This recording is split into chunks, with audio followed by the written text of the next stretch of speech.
이셔가지고 그래서 참 인상 깊게 들었던 찬양인데 오늘 또 철로 역정을 듣습니다. 함께 해주셔서 감사합니다. 우리 좋으신 하나님 같이 한번 부르십니다. 좋으신 하나님, 좋으신 하나님, 참 좋으신 나의 하나님.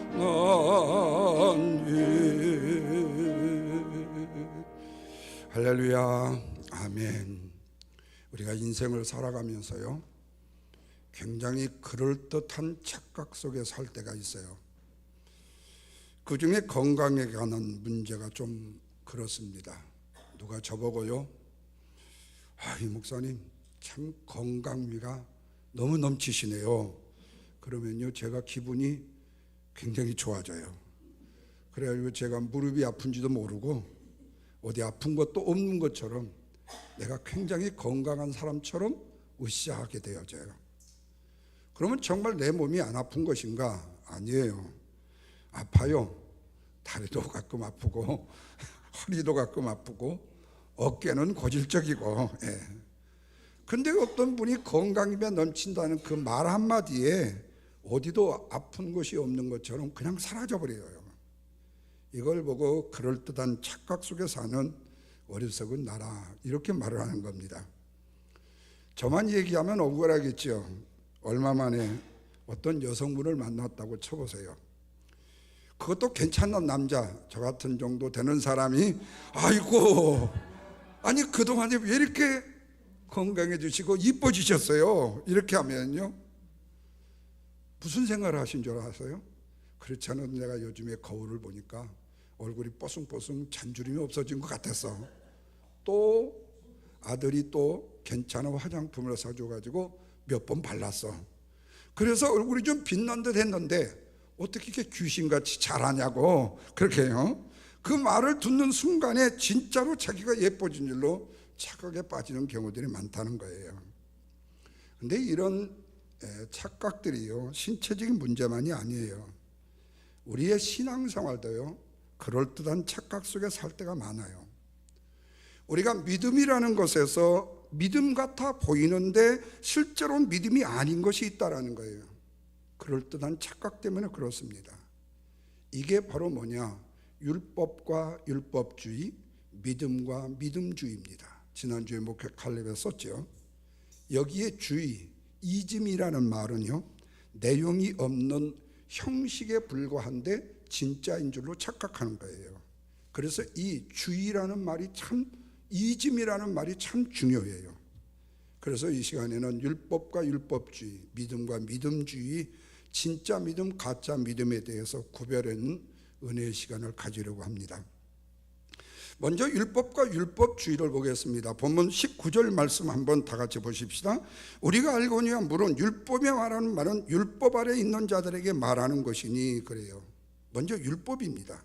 율법은요, 하나님이 주신 거예요. 좋은 거예요. 복 받는 길이에요. 그래서 구약에서 율법은 하나님의 말씀과 동일하게 취급이 됐습니다. 그런데 20절 보십시오.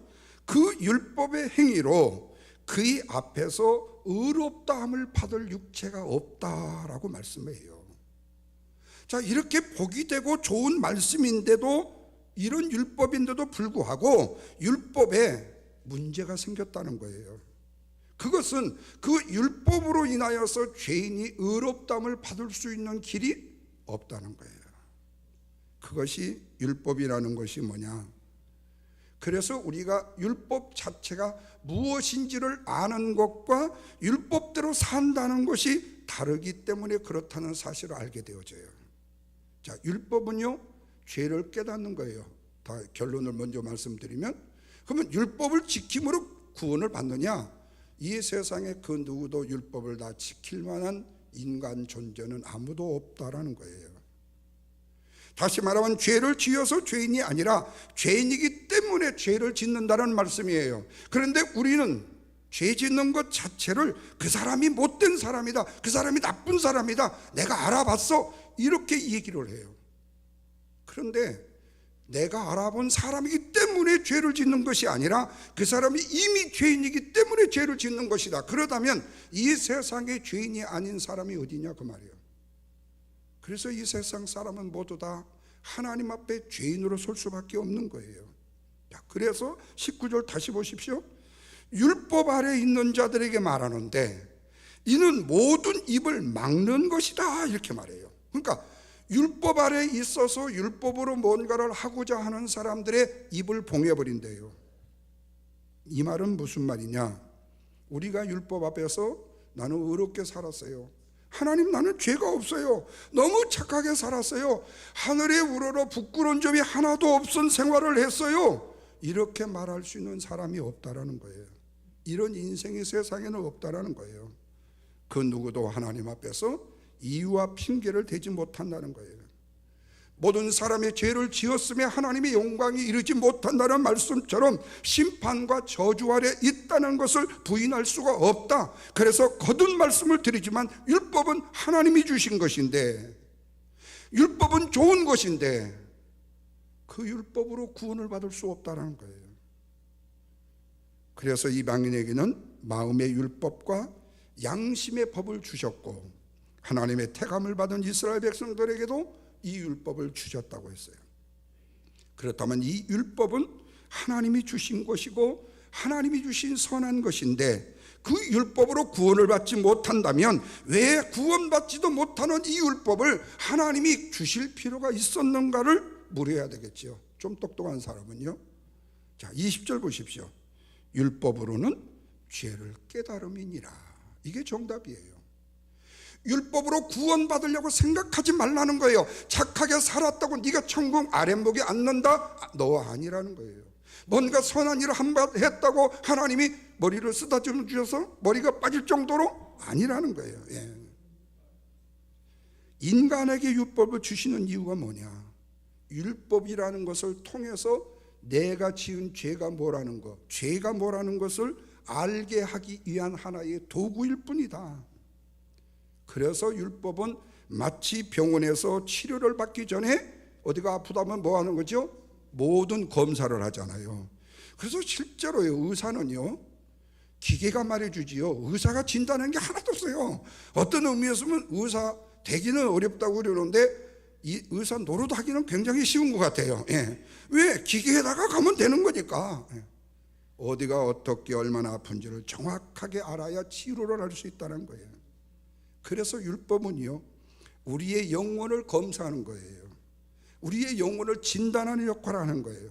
그래서 율법의 역할은 두 가지라고 그랬어요. 첫째, 율법은 거울의 역할을 합니다. 다시 20절 보십시오. 율법으로는 죄를 깨달음이라. 이 말은 율법은 인간의 양심을 비춰주는 거울이라고 말씀합니다.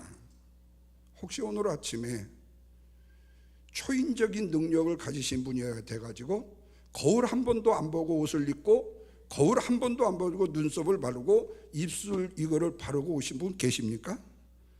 한 분도 안 계실 거예요. 모두 다 거울을 최소한도 7, 8번, 심하면 20번에서 30번을 봐야 돼. 예. 우리 아들이 거울 보고 있다가 나한테 뒤지게 혼난 적이 있어요. 예. 아니, 우리 아들 얘기하면 내가 이거 신성모독에 걸리게 되는데, 예?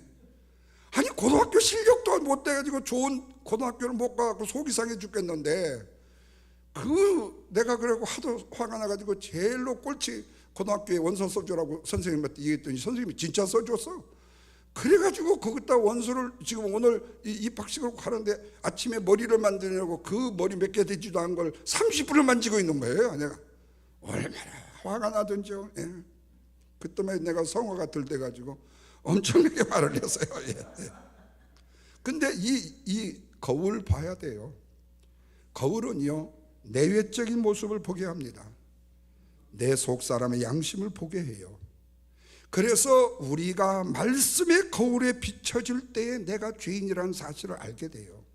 내가 죄인됨을 보게 되니까 콧물 눈물을 흘리면서 전부여 의지없어서 손 들고 옵니다.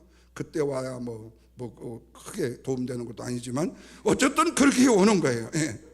그게 회개하게 되는 거예요. 그런데 이 율법이 제대로 우리의 골이 된다면요, 단계적으로 일어나는 역사가 있습니다. 먼저는요, 죄에 대한 회개의 목마름이 생겨요. 내가 이 죄를 안고 어떻게 살아? 이거 빨리 토설을 해야지. 하나님, 그래서 내가 이 죄를 지었어요. 하나님 용서해 주세요. 내가 연약해서 이런 죄를 지었어요 하고 하나님 앞에 목마름이 생겨야 돼요. 두 번째로요, 알기는 아는데 하나님의 아무런 응답이 없어. 그래, 내가 너 죄인 된 줄 알아. 너 내 죄질 줄 알았어. 이렇게 하나님이 빨리 응답을 주시면 어떻겠어요? 근데 아무래요. 그래서 하나님 어찌할까요? 어찌할까요? 그냥 두 손 들고 그렇게 울음을 터뜨리면서 하나님 앞에 기도하게 돼요. 그런 다음에 세 번째는 내가 죄인 됐다라는 사실을 확실히 도장을 찍게 돼요. 그리고 마지막 네 번째로는 뭐죠? 살 길을 찾게 되는 거예요. 그게 바로 뭐죠? 예수 그리스도를 구주로 영접하게 되는 거예요. 우리가 하나님 말씀과도 같은 그 율법을 거울로만 잘 사용을 한다면 우리는 율법으로 인하여서 큰 복은 물론이고 영적인 평안은 물론이고 내 가정이 평안하고 내 사업장이 잘 되고 자녀들이 잘 되는 주의 축복이 있음을 믿으시면 아멘 하시길 바랍니다. 두 번째로 율법은요, 진단의 역할을 합니다. 율법은요, 엑스레이와 똑같아요. 우리 지난 4월에 5월이에요. 우리 미역 따러 갔었잖아요. 그래가지고 제가 또 기사도 정신을 발휘해가지고 물속에 들어가서 또 우리 권사님들 다 따드렸잖아요. 낫으로 베어가지고. 그러다가 안 넘어지려고 그냥 엉덩바로를 물속에 한번 찧었는데 엉치 꼬입혀가요. 아픈 줄을 모를 거예요. 내가 이렇게 고생을 하는지도. 얼마나 아픈지요. 그러고 나서 내가 한국을 2번을 갔다 왔잖아요. 비행기를요 12시간씩 타잖아요. 올 때는 17시간을 탔어요. 19시간을요. 왜냐하면 하와이로 들려왔어요. 그러니요 온몸이 쑤시고, 사실은 그 뒤에도 내가 새벽기도를 했잖아요. 그런데 제 몸이요, 이 엉치뼈부터 와서 허리하고요, 뒤 등 쪽하고요, 정말로 어디가 이상하게 많이 아픈 듯이 아프더라고요. 그래서 닥터를 찾아갔더니 그거 아마 안 부러졌을 거예요. 엉치뼈 쉽게 안 부러집니다, 어지간해서는. 근데 목사님 등치로는 혹시 모른대요. 그러면서 또 나이도 있으시니까 한번 엑스레이를 찍어보래요. 한 3번 찍으면 됩니다. 그랬더니 가누니까 뒤쳐놓고 앞쳐놓고 옆으로 놓고 7번인가 10번을 찍어요. 그랬더니 나중에 금이 안 갔대요. 내가 이렇게까지 열심히 교인들 위해서 미역도 따지고 이거 알랑가 모르겠어 아주. 알아요? 알면 다행이고. 그렇다고 해서 하긴 맛있는 것도 많이 사주셨지만. 근데 엑스레이를 찍어보면요 뼈가 부러진 걸 알아요. 근데 엑스레이는요 진단만 하지 뭐는 못해요? 치료는 안 돼요. 여기에 진단의 위험성이 있어요. 점쟁이들이요. 점쟁이는요 굉장히 진단만 잘해요. 그래서 혼을 싹 빼버립니다. 저도 어느 점쟁이 못지않게 잘 맞추는 사람인데 인정을 잘 안 해줘서 그래요. 근데 능력 있는 점쟁이는 이렇습니다. 먼저 기선을 제압해요. 예쁘게 생긴 여자분이요 점쟁이 딱 앞에 서잖아요. 하하하, 큰일이다, 큰일이야, 남편에게 큰일 생겼구나. 그러면요 이 사람이요 자기도 모르게요, 아니 어떻게 하셨어요? 우리 남편이 바람 피우는 걸. 아니 물어도 안 봤어. 그런데 자기가 물어버려 그냥. 그래서 점쟁이가 알아요. 왜? 분명히 찾아올 때는 뭔가 문제 때문에 오거든요. 저도 알아요. 그런데 그 점쟁이 모르겠어요? 그거 갖고 밥 먹고 사는 사람인데. 거기다가요 그분이 술술 부는 얘기에다가 몇 가지만 거기다가 응답만 해주면요 다 맞춰버리는 거예요. 용한 점쟁이가 돼버려요. 그래서 되게 다 맞춰요. 여러분 혹시 많은 사람들을 경험해 보신 분이 있죠. 목사님 저도 성도들을 많이 대하고 또 어디에 가게를 하시는 분들이 아니면은 사람들과의 관계를 많이 하시는 분들을 보면요 제 양반이 진상인지 안 진상인지 몇 마디 말해보면 다 알아요. 그것도 모른다면은 진짜로 사람 볼 줄 모르니까 큰일을 앞에서 그냥 뒤집어진 사람이요. 이런 사람이 아내가 되면 복잡해. 이건요 그 남편이 힘들어. 힘들어요. 그래서 여러분, 바른 진단에서 신뢰를 얻게 되는 거예요. 바른 진단을 통해서 이후에 내 인생을 차지할 수 있는 일들을 일어나게 된다는 거예요.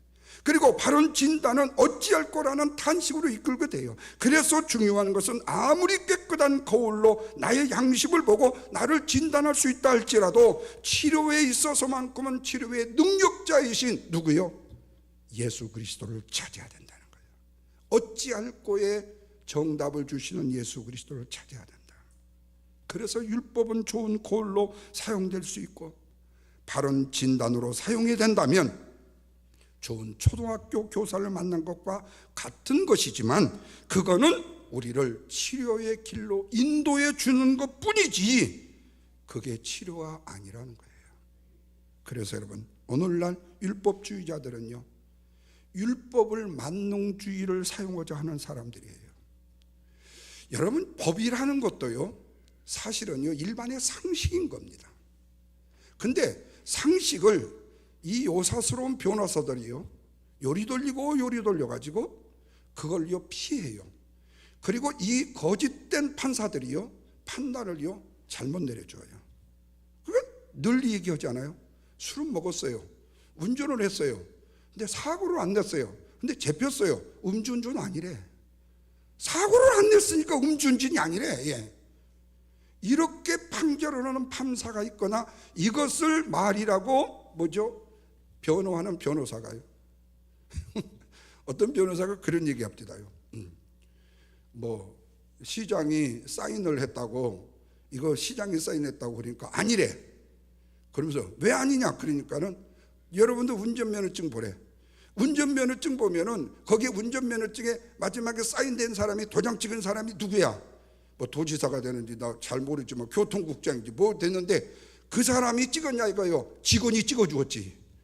이 말도 안 되는 이런 얘기를 하네요. 이런 사람들이 검판사였다는 거예요. 나라를 움직이는 이런 재판관들이었다는 거예요. 여러분, 이게 바로 뭐지요? 자신들이 스스로 율법을 지킬 수 있다고 말하는 사람들. 이런 사람들은 위장된 유선이고 새빨간 빨갱이의 거짓말쟁이에요. 그런데 이런 사람들이요, 또 법을 잘 지키라고 얼마나 얘기를 하는지 몰라. 율법으로 영혼이 치료된다고 말합니다. 그러나 엉터리입니다. 결국은 그 율법으로 자기도 치료를 받지 못하게 되고 남의 치료를 막는 길을 막는 악한 사람이 된다. 그래서 율법주의자는 율법은 믿음이 아니라 십자가의 원수가 되는 것입니다. 두 번째로 믿음과 믿음주의를 보십시다. 21절입니다. 이제 율법 외에 하나님의 의가 나타났으니 율법과 선지자들에게 증거를 받은 것이라. 자, 이 말씀을 보면요, 사형 선고를 받아가지고 영원한 저주와 심판의 자리에 던져질 율법적인 인생에게 하나님의 의가 나타났대요. 하나님의 사랑이 임했대요. 하나님의 은혜가 베풀어졌대요. 그러면 왜 그런 은혜를 베풀어 주시는가? 23절입니다. 모든 사람이 죄를 범하였음에 하나님의 영광이 이르지 못하기 때문에.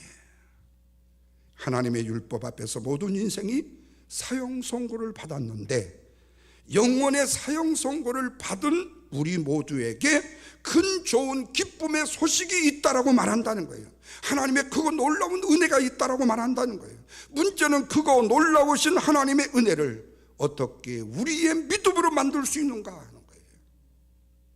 이 믿음을 갖기 위해서 우리가 먼저 알아야 될 히스토리컬한 사건이 있습니다. 바로 이것이 인류의 역사의 시간을 아는 거예요. 여러분, 지금 2023년이라는 이 숫자 있죠. 지금의 인류의 역사가요, 예수님이 이 땅에 오시기 전 비포 크라스트 BC죠. 오신 후 AD 안노노 도미네요, 두 개로 나누어집니다.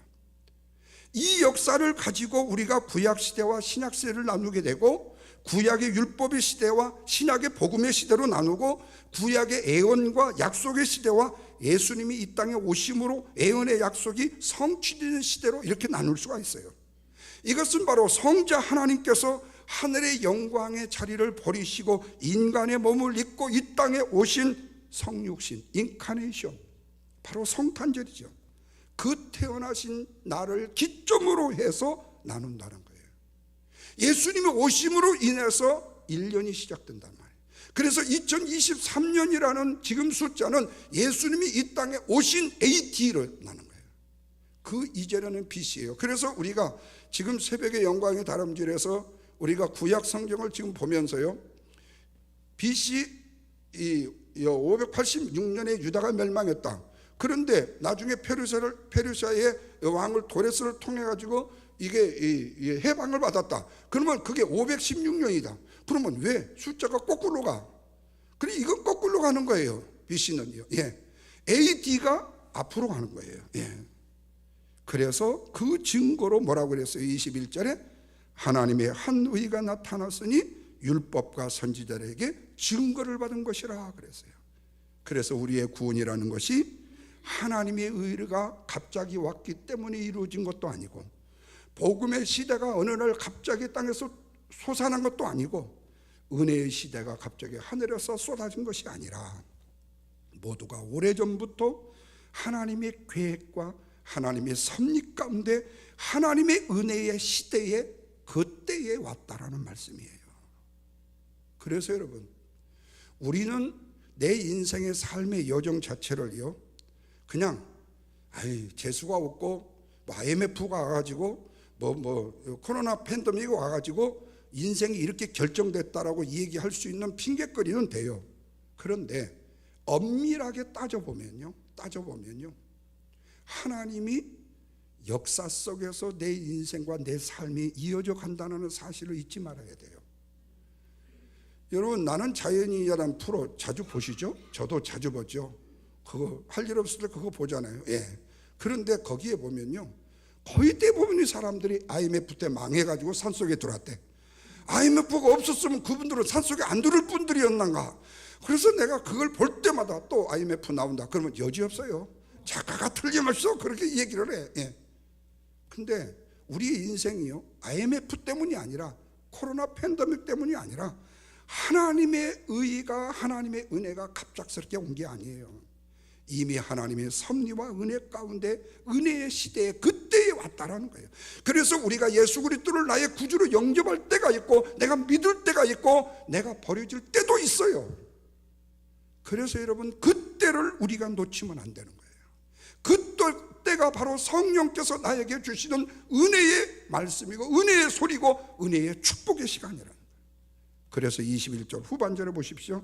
율법과 선지자들의 증거를 받았다는 이 말씀은 하나님께서 구약시대 때부터 구약성경을 통해서 하나님이 계획하시고 예정하신 일이다. 그리고 율법과 선지자라는 말은 성경을 말하는 것인데, 이것도 구약성경을 말하는 것이다. 성자 하나님이신 예수께서 하늘 영광 자리를 버리시고 인간의 이 땅에 오신 성육시 사건, 그 사건을 시작해서 율법의 시대가 끝내고 복음의 시대가 새롭게 시작되었다. 그래서 율법의 행위로는 의롭다될 수 있는 육체가 없고, 오직 그 율법은 죄를 뭐할 수 뿐이다? 깨달을 뿐이다. 그래서 율법의 행위로, 내가 율법을 지킴으로, 나의 수고로, 나의 노력으로 의롭다함을 받지를 못했는데, 하나님의 의가 나타남으로, 하나님의 은혜가 나타남으로, 하나님의 새로운 구원이 나타남으로 내가 그리스도를 나의 구주로 믿어 뭐가 됐어요? 구원받은 영혼이 됐다. 이 말은 예수 그리스도를 믿는 믿음으로 구원을 받는다라는 말씀이죠. 그래서 더 감사한 것이 22절입니다. 같이 읽어보십시다. 예수 그리스도를 믿음으로 말미암아 모든 믿는 자에게 미치는 하나님의 의인이 뭐가 없다고요? 차별이 없느니라 그래요. 좀 더 자세히 말하면 예수 그리스도를 믿는 믿음과 하나님이 값없이 베푸시는 은혜로 우리가 뭐를 받는다? 구원을 받는다, 그 말이에요. 이게 바로 뭐지요? 복음, 가스펠, 굿뉴스라는 거예요. 그런데 이걸 마가복음 1장 1절에 하나님의 아들 예수 그리스도의 복음의 스타팅, 시작이라고 말해요. 하나님의 의가 바로 예수 그리스도 땅에 오심으로 나타난 거예요. 구약의 시대가 끝나고 신약의 시대가 온 거예요. 율법의 시대가 끝나고 은혜의 시대가 온 거예요. 복음의 시대가 온 거예요. 그래서 믿음은 전인적인 사고를 통해서만이 우리에게 소유될 수가 있어요. 근데 우리는 보통 믿음이 좋다는 것을 내가 눈으로 보는 현상, 그분이 말씀을 청산유수처럼 잘 알더라. 기도를 너무너무 잘하더라. 우리가 생각하기에 나보다 조금 더 나은 듯 하면 저 사람은 나보다 믿음이 훨씬 좋은 사람이라고 굉장히 후하게 생각하는 경향이 종종 우리 교회는 없지만 다른 교회 교인들 중에는 많다는 거예요. 그러나 하나님에 대한 믿음이라는 것은요, 반드시 3단계로 거쳐야 합니다. 먼저요, 머리로요, 지식으로 알아야 돼요. 두 번째는 마음으로, 감정으로 믿어져야 돼요. 그리고 세 번째는 입으로 시인하면서 행동으로 옮겨져야 돼요. 이 세 가지를 다 받아들여야 돼요. 이걸 바로 지정의라고 그래요. 자세히 말씀드리면 정확한 지식으로 머리로 이해하는 거예요. 거짓된 지식이 아니에요. 이단에 이런 거 아니에요. 사입이 아니에요. 하나님의 말씀을 마음으로, 두 번째 감정으로 받아들여야 돼요. 그리고 입으로 주 예수 그리스도를 나의 구주로 시인해야 된다. 이걸 로마서 10장 10절에서는 뭐라고 그랬죠? 사람이 마음으로 믿어 의에 이르고 입으로 시인하여 어디에 이른다? 구원에 이른다고 말씀하잖아요. 그래서 믿음의 사람이라면 입으로만 믿는다고 말하는 것이 아니라는 거예요. 오늘날식으로 말하면 신앙적인 무슨 얘기만 조금만 하면 주여 주여, 옆에 있으면 부담돼요. 할렐루야 할렐루야. 네. 이게 주님의 은혜야 주님의 은혜야, 이렇게 외친다고 해서 그 사람이 진짜 믿음 있는 사람이라고 볼 수도 있겠지만 그럴 수도 없다라는 거예요. 이런 사람이 진짜로 예수 그리스도를 주님으로 모신 적이 있다면 천만다행이지만 형식적일 때가 너무 많다는 거예요. 그래서 목사 옆에서요, 주여 주여 할렐루야 할렐루야 너무 많이 하지 마세요. 제가 부담이 돼요. 왜 저는 못하는데 어떻게 그렇게 잘해 그렇게 해요. 그렇게. 예. 그렇다고 제가 목사가 완벽하다는 게 아니에요. 저도 흠 많고 티 많고 그래요. 예. 오늘 아침에 우리 아드님께서 설교 중에 동부라서 빠르잖아요. 말씀하시는데 전북 고창고 무장만 교웅리 423번지는 못 오라고 아직이요. 예. 거기에 사셨던 우리 할머니가 왜 그렇게 건강하게 시골에 그렇게 맑은 공기 맑은 물 먹어서 그냥 좋게 사셨는데 왜 병이 들었느냐? 누구도 죽는다. 그 얘기를 하면서 우리 어머니를 그냥 또 지 할머니라고 싶더라고요. 예, 예. 근데 여러분 마찬가지예요. 우리가 입으로 형식으로 말할 수 있어요. 그래서 주님은 마태복음 7장 21절에 뭐라고 그러죠? 그날의 나더러 입으로 주여 주여 하는 자를 믿음주의라고 말한다 그래요. 경건의 모양만 있고 능력이 없는 자, 믿음주의자라는 거예요. 또한 야고보 사도는 2장 26절에 이런 말을 합니다. 영혼이 없는 몸은 죽은 것 같이 행함이 없는 것은 죽은 믿음이라. 영혼이 죽었기 때문에 형식과 예식만 남아있지 진실한 믿음의 행함이 없다는 말씀이죠. 이걸 믿음주의자라고 말한다는 거예요. 그렇다면 진정한 믿음의 사람이 되기 위해서 우리는 어떻게 해야 되는가? 믿는 대상이 확실해야 돼요. 헨리 마틴이라는 분이 이런 얘기를 했더라고요.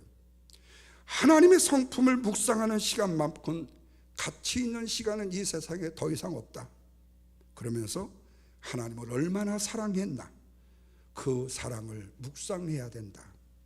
하나님의 사랑을 묵상해 보니까 하나밖에 없는 당신의 아들 독생자 예수 그리스도를 주시기까지 나를 사랑하셨더라.